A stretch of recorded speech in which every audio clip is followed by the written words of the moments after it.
This is The Tea Project with your host, Gadiel and Michelle, a husband and wife duo where they will be discussing countless topics such as parenting and marriage, personal finance, managing a household, personal and professional development, and so much more.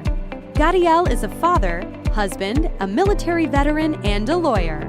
Michelle is a mother, wife, boss, and above all, a productivity enthusiast. Each week, they will be providing you with fresh and valuable content, so stay tuned. And now, welcome to The Tea Project. Hi, everyone. Hello, everybody. Thank you for joining us on Tea Project. Today, we're going to be talking about joint bank accounts. Or the different ways couples or relationships manage their monies. Right. So I remember when we first got together, we spoke about, we had each had our own bank accounts. And we and Michelle laughed because my bank account had a couple bucks in there, possibly in the red. It was in the red. But anyhow, we'll talk about that later. But it's I imagine it's always a topic of discussion when people get together and they eventually if they do get married. At some point, they got to talk about income, bank accounts, joint bank accounts, right, etc. So, what's your take on it? Well, usually couples will start having this conversation when they start talking about moving in together or getting married, purchasing a home, any of that kind of stuff. And it's kind of a hard conversation to have, especially when you're young and right. Not. I mean, you have to talk about your income, and right. I know that's an issue that some folks don't like to talk about how much they make. Yes, very so if we're talking and debt too, how much debt do you have? Yes, and they may come. It's sensitive. Each of them may come, maybe with whatever debt they have, and right. they may not tell it up front. That's right. They may be embarrassed or not, just generally not feel comfortable having the conversation. Right. So that's interesting. Mm-hmm. They wouldn't even. It's probably because they just don't even know how to handle. Like, right. What do I do with the debt that I have? I have no clue where to start. And we've talked about this, why people, for whatever reason, and we talked about the reasons why people they just don't disclose how much they make to friends, coworkers, family members. And I imagine that's a reason why when it comes to the discussion about joint bank accounts, do we keep them? Do we open them? How we're paying our bills? Well, that's an intimate conversation that you right. should, if not have already absolutely. Had with your significant other. Absolutely. What if you have a lot of debt, though? I mean, it's not something I want to just tell you, hey, by the way, I got $15,000 in a credit card. At some point, you're going to run credit, and right. you're going to find out that they right. have debt. Right. But, I guess what we're really kind of talking about now is the different ways that that couples will manage their money, whether it be coming in with, hey, I've got my own bank account, I've got my own bank account. How about we 50-50, right. on our expenses? Right. Well, here, use us as an example, how we came into it and what we have and how we got into it. Like how we, hey, let's commingle our money together and pay our debts. I don't think that was our intent initially. Mm-hmm. I think our intent initially, if I recall our conversation, it was that we would go 50-50. It was initially that, hey. And the circumstances just didn't allow that. Yeah. And so, what are we talking about? I at the time, I was employed, but since I moved from Tampa to Miami, I was unemployed. So let's just say I wasn't since I relocated to live my life with Michelle. I moved from Tampa to Miami, and I didn't have it. I didn't have income because I wasn't working. So, and that was challenging too. Mm-hmm. Look, you're gonna be with someone. You're not producing income. You got to hold your own. And so that wasn't easy. That really wasn't easy for us. But imagine both people mm-hmm. have. I say parties, guys, and I'm gonna say parties a lot, but just because. That's when I describe two people on opposite ends, like a plaintiff and a defendant. Yep. I hope we're not on opposite ends. No, but since I practice law, so I see a lot of I call them parties because the plaintiff and defendant are on opposite sides. Partners. So partners, yes, whether they're married or not, right? I imagine when they first get together, Mm-hmm. generally speaking, they both have income. They're both working. Not the exception where one has to relocate and none of that. And since they relocate, they don't have a job. Not So- necessarily, because if you're dating somebody from high school and they're going to school full time and That's they true. aren't, Okay. they're not working, that's Right. typical as well. Right. So I think, like, if specifically to us, it was the circumstances basically pushed us into, let's pull all our resources together into one account and Right. let's get, trucking away on our finances. Right. There is other methods. Real that quick others- though, before we get into the methods, was it easier for us to do joint bank accounts because of our Hispanic culture? I think it's important to mention that because Yes, what you practice, because that's how your my mom parents, and dad, exactly. my So parents do, and I think your parents did as well, or Yes. do as well. Mhm. They have one joint account, and was that so? When you thought about doing it with our finances, was it easier? Did you think about, well, my folks did it and it worked out well? Did that cross your mind? it did. That thought did cross my mind and others as well. Right. Yeah. So Um, and I since we're both Hispanic, it's easier in Hispanic culture. Just for so the listener knows, some Hispanic cultures, they do it where what's mine is yours, what's yours is mine, my income is your income, your debt is my debt. We're gonna pay everything off together, and we're gonna be indebted together. right. That's so. We kind of brought that same philosophy into our marriage. I personally, I'm not endorsing that this be the right way No, it's to not. do And it. I know a lot of people that don't either, and it But- works well. Right, but if I give benefits to having that, is Mhm. that at one point or another we're gonna have our highs, we're gonna have our lows, Right. and the idea is we go through our highs and our lows together. Right. So, it's the movie. There was a movie that we watched where I think was it with the girl from Empire. What was her name? I can't remember. Taraji, Something like that. like the main character, Mm-hmm. Taraji P. Henson, I think her name is. No, I don't think that's how it is. But The- where the- she's married to her husband, I think, or Lu- they were Lucius? together. No, but that's Empire. This is a movie that she did. Oh, this is a movie she did. Gotcha. Yes. Okay. And she was supporting her husband. I think it was her husband or her boyfriend at the time. Yeah. And he kept saying he had this dream of I don't know what he was doing for business or for income. Right. And she got tired, Oh, I think I remember this. and then yes. actually she went a little psychotic at the Yeah. end. Yeah. But I she remember. got tired, let him It was go. a good movie. And then he married another woman, or he ended up with another woman. He was financially successful, and this Taraji. Taraj, I guess that's her Taraji. name. She was regretful Right. about what happened. Right. And the thing is that if she would have just stuck it out, Mm-hmm. things would have been. I'm not saying that that's the reason you should stick it out is for money. I'm just Right. saying that if the reason is that you're parting ways, Right. is money, give that other person the opportunity to prove themselves, no matter how long it takes, Right. and you'll see the fruits of their labor. Right. So, but anyhow, that's kind of going off topic. But other couples do it differently as well. I mean, I think not only is it a custom, a Hispanic custom, Right. I think it's also the philosophy as a Catholic, Mm-hmm. and maybe that might be with all the religions. Right. I don't know that there's a religion that wouldn't, but I'm not I don't know much about other religions where if you're coming in as one, you're turning in as one, and one it should be. Right. And I think that gives you a level of trust, Mm-hmm. a level of transparency. Right. It's not a venture.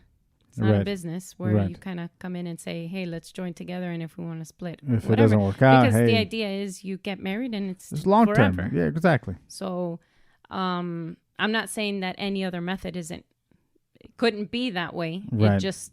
That's what it is for us. That's what it worked for us. What about folks who say, hey, they're like, hey, I don't want to do the joint bank accounts. I have my own income. I have a house. I have this. I have that. He has this. He has that.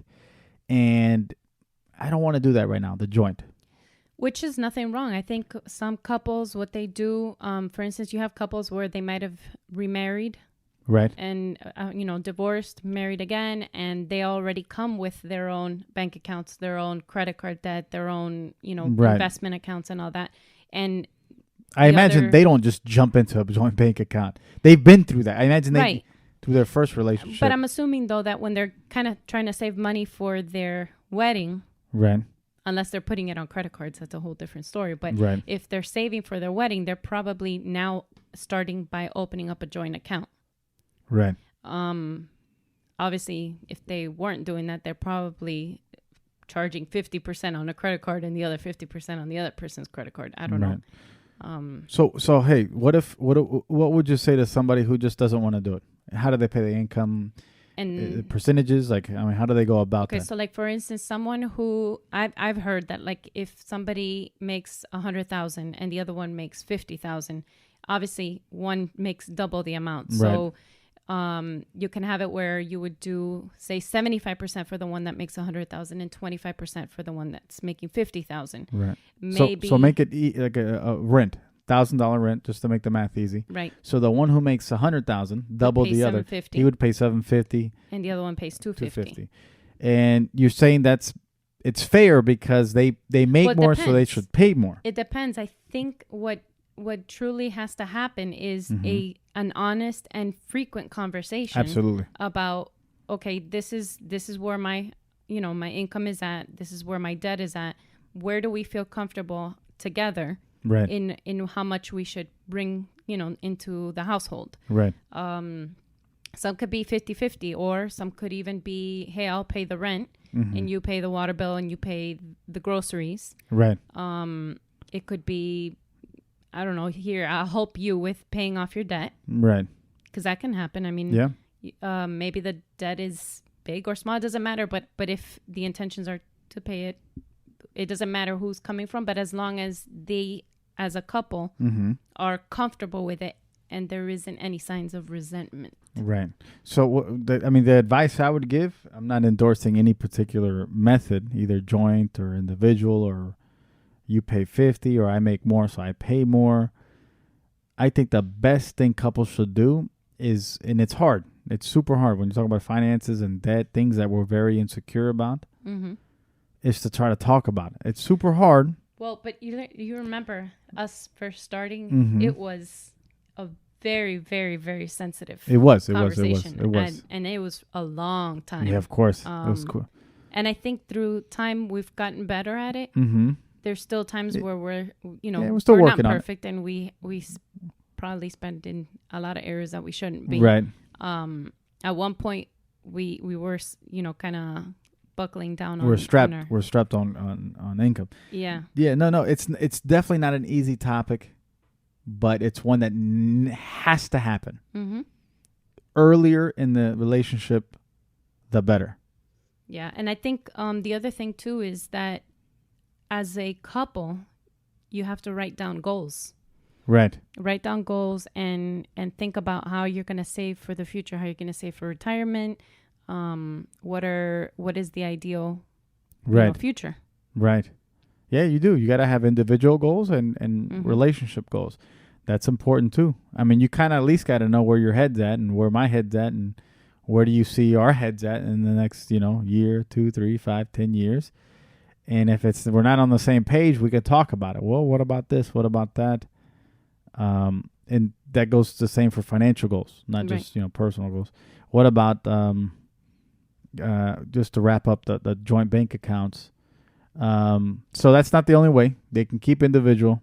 Another one is where one, and I think this is by far the best one. Let's hear it. It's where one income is the one that you live off of. Oh, and the other one is the one you save off of. Right. Because that pretty much puts a seal on your future. Right. And that if somebody misses, somebody is unemployed for a certain period of time, Right. you are already in tune with one person's income. Right. That's crazy. That's crazy. So you're basically becoming accustomed to living off of one person's income, and everything else is for savings, for rental property, for investing, for everything else, basically. And if I could tell that to our younger selves, that would have been... That's crazy. Yeah. That's crazy. Yeah, but that's excellent advice. Going back to the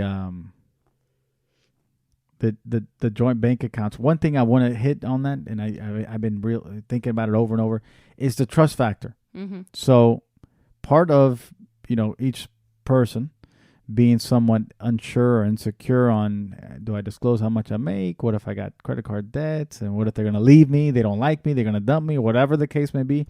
If they find that I have $5,000, $10,000, whatever on credit card bills. And some people may just not tell the truth. They may lie about it. Mm-hmm. And so that's hard. So that within itself is hard to talk about. Right. What about the trust factor, though? We talked about joint bank accounts. We talked about individual bank accounts. Does a person feel, what if I were 11 years ago when we got married, I proposed, hey, let's do individual bank accounts. Obviously, in our circumstances, it was different. So say we were both working, both made income, so we don't need each other's income, right? What if I were to say, listen, I propose to you, hey, you know what? I don't want to do a joint bank account. I think I just want to do individual. Because of where I was at then. Right. You would have been fine. For sure would have been fine. What if you were not? What if you're like, that's not the ideal, I want us, situation, what I want us to be a share everything, this and that. What if that creates trust problems? Like, what, you don't trust me enough to know how much you make and how much debt and this and that? I want to see it. At least if you deposit everything in the joint bank account, right? I know where we're at as a unit. I mean, I think, without going into too much detail, I think that if your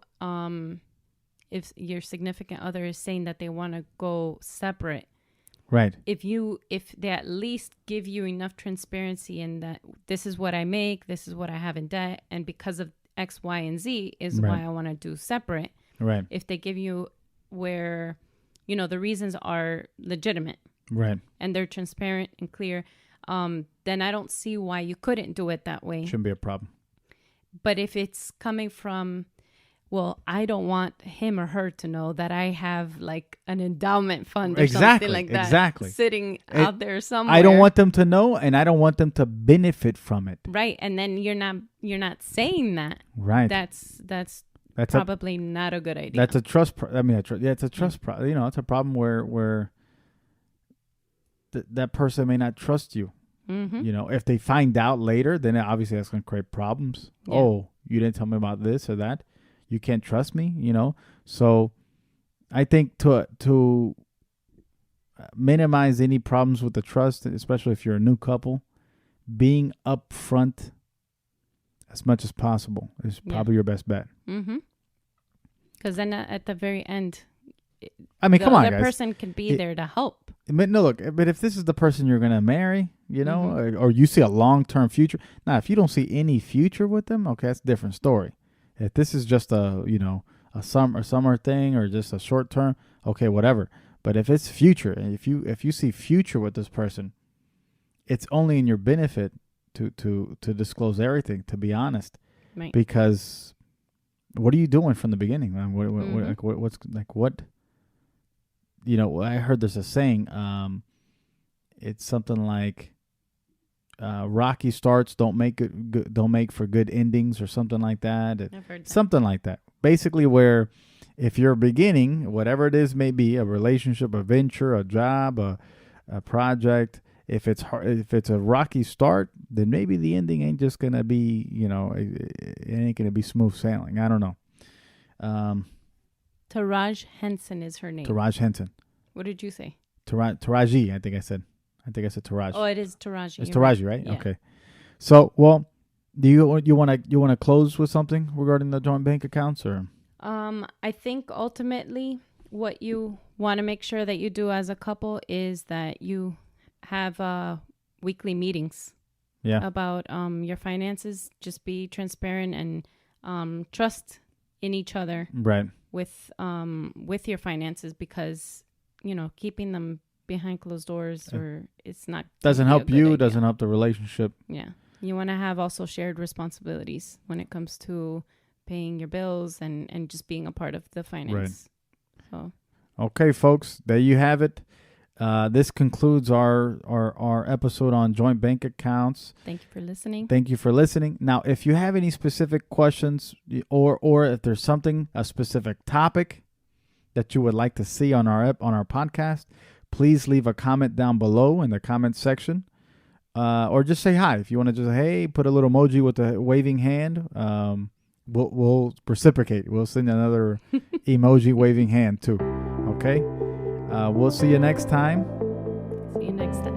Have a good one and God bless.